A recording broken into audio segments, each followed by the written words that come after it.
여러분은 누군가에게 끝없이 잘해본 적 있으신가요? 그 마음이 오히려 당연한 것으로 취급되거나 더 나아가 이용당한다면 그때는 어떻게 하시겠어요? 안녕하세요. 저는 조용하고 성실한 남편, 대학병원에 다니는 외아들 하나를 둔 평범한 가정주부예요. 딱히 큰 욕심 없이 그저 하루하루 건강하게 살아가는 것에 감사하며 살던 제가 그날 이후로 완전히 달라졌습니다. 그날이요? 제 며느리가 어머니, 저 임신했어요. 드디어 아이가 생겼어요. 라며 눈물까지 글썽이며 말했던 바로 그날이요. 그 말을 들었을 때의 감정은 지금도 선명하게 떠오릅니다. 기쁨, 감사함, 벅차오름, 눈물, 그리고 속으로 중얼거렸습니다. 그래, 이 아이도 우리 집안 복덩이다. 하지만 저는 몰랐습니다. 그 말이 거짓이었고 그 애가 뱃속 아이를 핑계 삼아 저를 점점 식모로 만들고 있었으며 심지어 저 때문에 유산했다고 뒤집어 씌울 계획까지 세우고 있었다는 거려. 하지만 저는 참았습니다. 처음엔 그냥 젊은 사람들이 고생하지 않길 바라는 마음에서,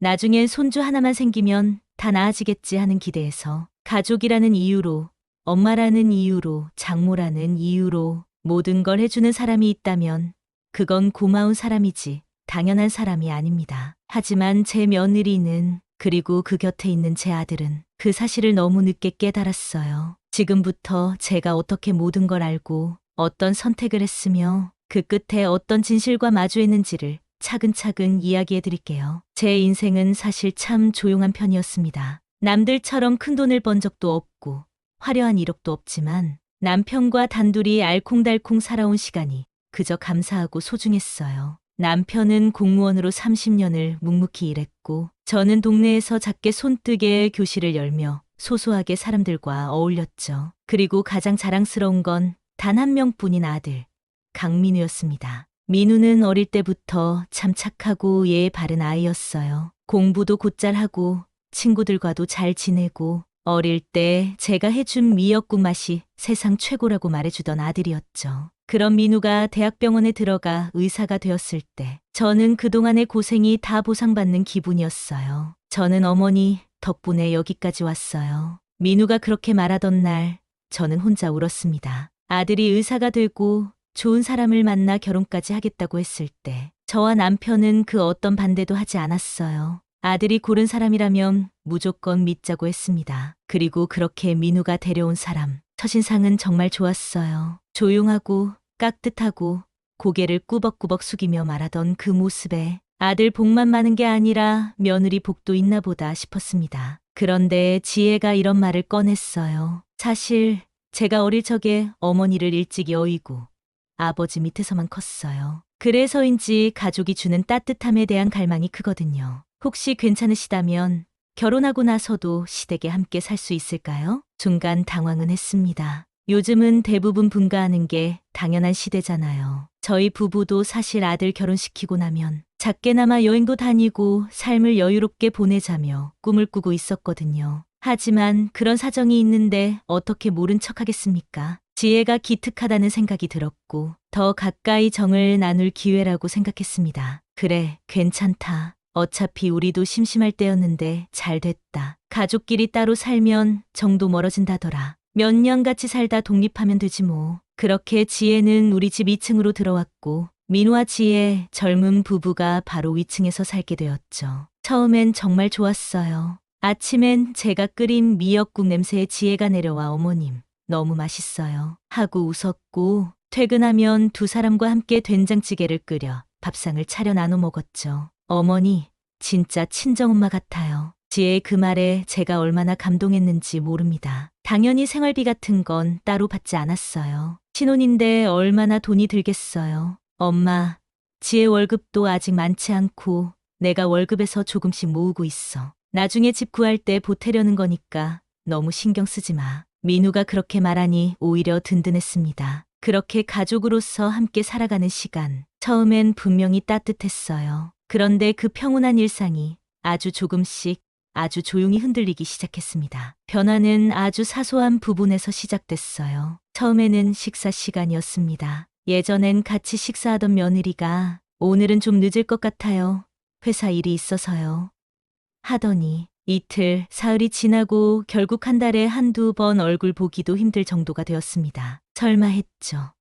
요즘 젊은 사람들 바쁜 거 잘 알고 있고 신혼부부끼리 오붓하게 보내고 싶을 수도 있고 하지만 점점 저녁 식사를 안 하겠다. 다이어트 중이다. 오늘은 친구 만난다. 간헐적 단식 중이다 하며 아예 가족끼리 밥 먹는 걸 피하는 듯한 태도로 바뀌어 갔습니다. 제가 먼저 물어보는 것도 조심스러웠어요. 괜히 꼰대 같아 보일까봐.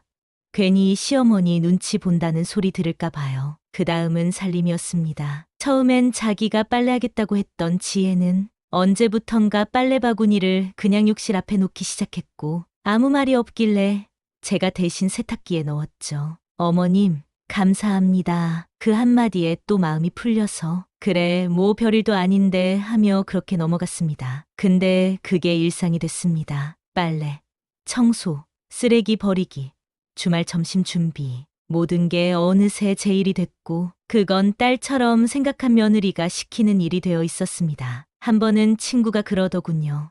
야, 너 혹시 그 집에서 식모하냐? 며느리가 내 딸은 아니잖아. 그렇게 다 해주면 애들이 당연한 줄 알지. 그때까진 아니야.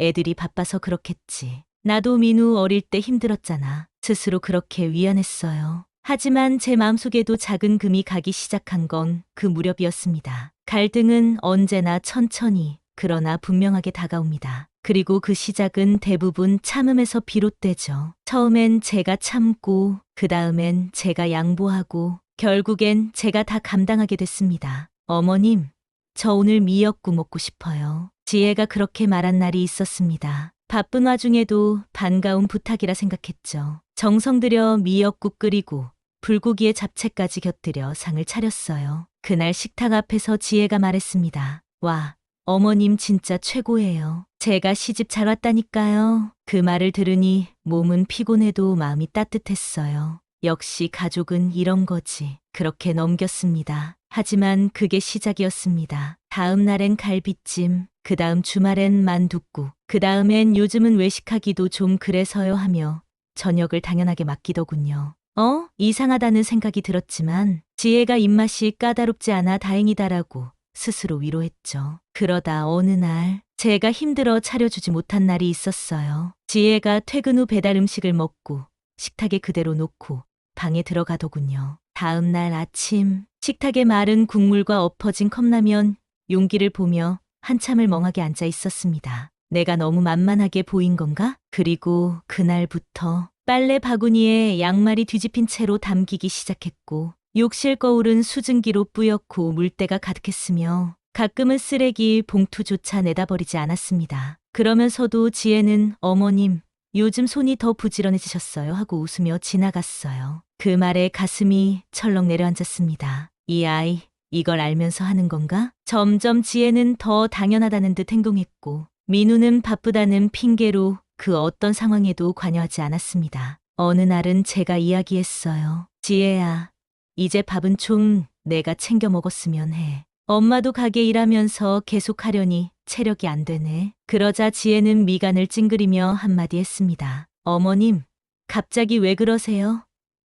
혹시 생활비 때문이세요? 순간 머리를 한 대 얻어맞은 느낌이었어요. 내가 이 아이한테 돈 때문에 이런 말하는 사람으로 보였던 건가? 숨이 턱 막혔습니다. 아니야, 그런 거 아니야. 다만 엄마도 이제 좀 쉬고 싶어서 서로 조금씩 나눠서 하면 좋겠다는 생각이 들어서. 그러자 지혜가 웃으며 말했습니다. 아, 깜짝 놀랐어요. 그런 건 걱정 마세요. 근데 솔직히 저랑 미무 씨는 일하잖아요. 어머님은 전업이시니까 그래도 좀 도와주셔야죠. 그날 밤 저는 가만히 방 안에서 천장을 바라보며 스스로에게 물었습니다. 내가 지금 이 아이한테 뭐지? 그리고 며칠 후 민우가 말없이 봉투를 내밀었습니다. 엄마, 생활비 조금이라도 드리려고. 지혜도 동의했어. 그 안엔 현금 60만 원. 그 돈이 고마워야 했지만 제 손은 오히려 떨렸습니다. 그때부터 저는 식탁에 밥을 올리고 집안일을 하는 것이 더 당연한 일이 되었어요. 어머님,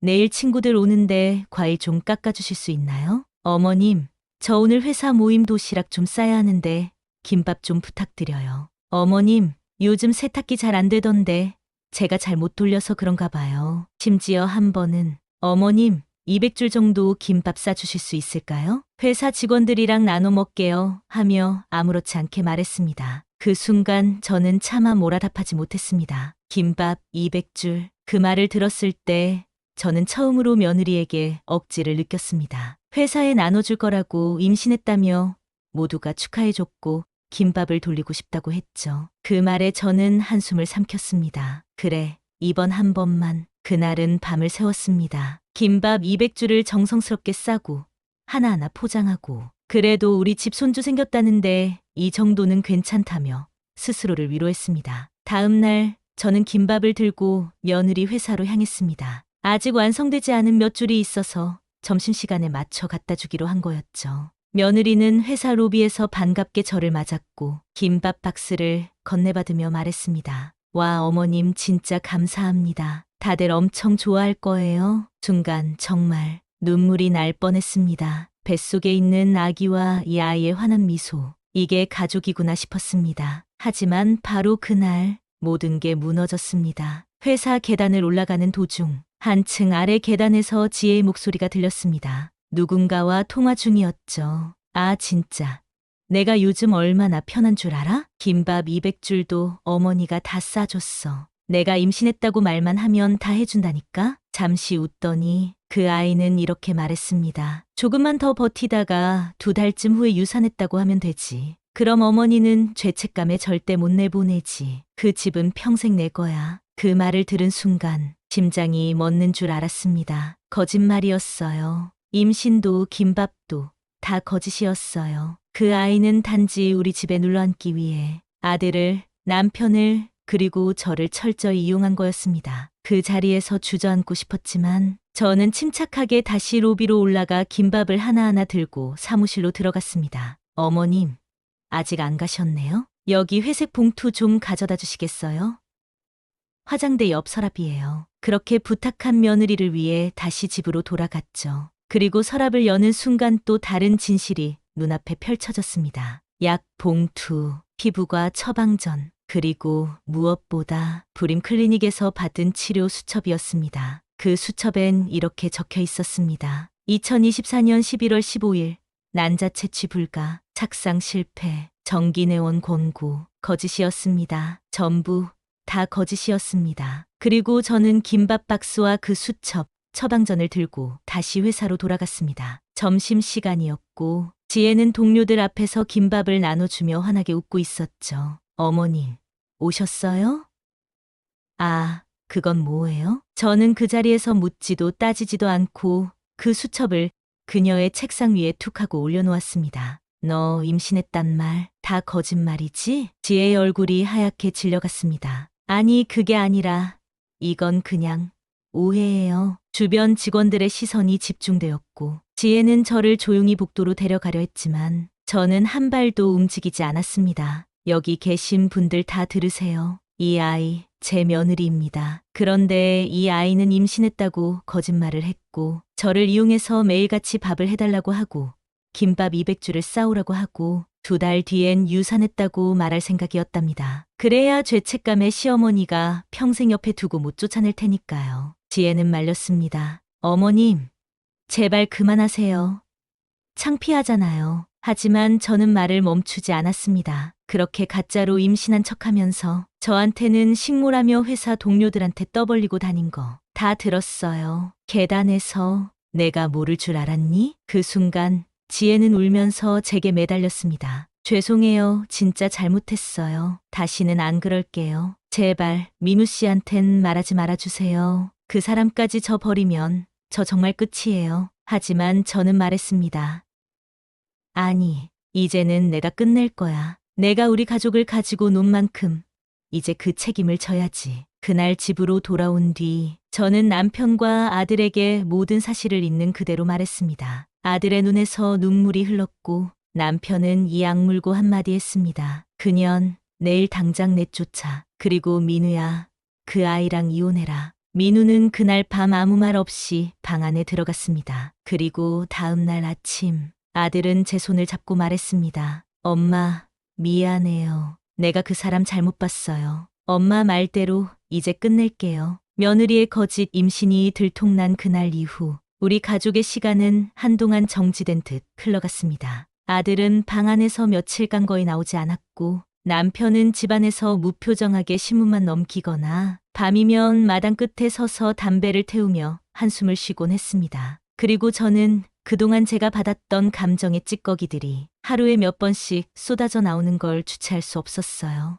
눈물이 안 날 때가 없었습니다. 억울하고 화가 나고 무엇보다 내가 이토록 당하고도 믿으려 했다는 게 너무 부끄럽고 바보 같았어요. 며느리 지혜는 거짓이 들통난 다음 날 친정으로 돌아갔습니다. 가면서 아들에게 용서를 구했지만 민우는 아무 말도 하지 않고 등을 돌렸죠. 이제 나한텐 그런 사람 없다. 딱 한마디였습니다. 며칠 뒤 지혜가 다시 집에 찾아왔습니다. 머리를 질끈 묶고 눈이 퉁퉁 부은 채로 현관 앞에 섰더군요. 정말 죄송합니다. 어머님, 아버님, 민우 씨. 저 정말 한순간의 실수였어요. 다시 돌아가게 해주세요. 잘못했어요. 남편은 문도 열어주지 않았습니다. 그렇게 서서 한참을 울다 가더니 다음 날엔 또 왔고 그 다음 날엔 아예 짐까지 들고 와서 문 앞에 주저앉았습니다. 저는 그 모습이 오히려 더 무서웠습니다. 저 아이가 이러다가 무슨 일을 저지르진 않을까 하는 걱정이 들었죠. 그래서 아들과 상의 끝에 변호사를 통해 정식으로 이혼 절차에 들어갔습니다. 지혜는 처음엔 합의 이혼을 거부했습니다. 그래도 우리가 가족이었던 시간이 있는데 어떻게 그걸 하루아침에 지우냐며 펄쩍 뛰었죠. 하지만 남편은 단호했습니다. 가족이었기 때문에 더 용서 못해. 넌 우리를 2번, 3번도 아니고 수십 번 배신했어. 그 말에 지혜는 한동안 말이 없더니 며칠 후 결국 이혼 서류에 도장을 찍었습니다. 그렇게 우리는 지혜와 완전히 연을 끊었습니다. 이혼이 마무리된 뒤 아들은 회사를 몇 주간 휴직했습니다. 다시 수술방에 들어가려면 마음을 좀 추슬러야 할 것 같아요. 그 말을 듣는데 마음이 아프면서도 이제라도 아들이 자신을 되찾아가고 있다는 생각에 안도감이 들었습니다. 그리고 그 무렵부터 저는 다시 뜨개질을 시작했어요. 가끔 친구들이 찾아왔습니다. 야, 이제야 너 얼굴 좀 사람 같아졌네. 10년을 참았다고? 와, 너는 진짜 보살이다. 근데 그런 며느리도 있다니까. 세상이 참 무서워. 그 말을 들으며 웃기도 하고 가끔은 혼자 조용히 눈물도 흘렸습니다. 몇 달이 지나고 아들에게 선을 보게 했습니다. 처음엔 아직 그런 생각 없다며 거절하던 아들이 조금씩 다시 사람들과 어울리고 동료의 소개로 조심스럽게 한 여성을 만나게 됐죠. 그 여성은 시청 공무원이었고 조용하고 따뜻한 사람이라고 했습니다. 엄마 이번엔 진짜 조심스럽게 만나보려고요. 이 사람은 말 한마디도 진심이 느껴져요. 그 말을 듣고 저는 조심스럽게 웃으며 말했습니다. 그래, 우리도 이번엔 천천히 가자. 그리고 반년 뒤 아들이 그 여성과 결혼하겠다고 했습니다. 정식 인사 자리에 나왔던 그 여성은 지혜와는 비교도 안 될 만큼 진중하고 배려 깊은 사람이었어요. 어머님, 제가 부족하더라도 천천히 가족이 되어가고 싶습니다. 그 말에 저는 눈물이 핑 돌았습니다. 지혜와 함께했던 시간은 가슴에 남은 오래된 멍처럼 아프긴 했지만 새로운 가족을 받아들이기 위해선 그 과거도 흘려보내야 한다는 것을 이제는 알 수 있었습니다. 그렇게 우리는 드디어 정상적인 가족의 삶으로 돌아올 수 있었습니다. 물론 상처는 쉽게 아물지 않겠지만 그 상처 위로 꽃이 피기도 하잖아요. 사람은 가까운 사이일수록 더 쉽게 상처를 줍니다. 특히 가족이라는 이름 아래 그래도 가족이니까 라는 말로 서로를 괴롭히는 일도 참 많습니다. 김영숙 씨는 처음부터 누군가를 이용하려고 한 사람이 아니었습니다. 그저 가족을 아끼고 따뜻하게 대해주고 며느리를 딸처럼 여기며 함께 살아가고 싶었던 평범한 한 사람이었죠. 이 사연을 들으며 누군가는 이렇게 생각하실지도 모르겠습니다. 나는 너무 참기만 하진 않았나? 내가 착해서 당하고 있는 걸까? 아니면 무기력해서 그랬던 걸까? 그런 생각이 드신다면 지금 이 순간이 가장 중요한 시기일지도 모릅니다. 가족이든 연인이든 친구든 진심은 다릅니다. 진심은요, 당연함을 요구하지 않고 감사함을 담아냅니다. 늘 해주던 일이지만 고맙다고 말할 줄 아는 것. 늘 옆에 있어도 그 존재를 귀하게 여기는 것. 그게 바로 진짜 사랑이고 진짜 가족 아닐까요? 오늘도 제 이야기를 끝까지 들어주셔서 감사합니다. 이 사연을 통해 여러분도 누군가와의 관계를 다시 돌아볼 수 있길 바래요. 여러분의 생각은 어떠신가요? 댓글로 남겨주세요.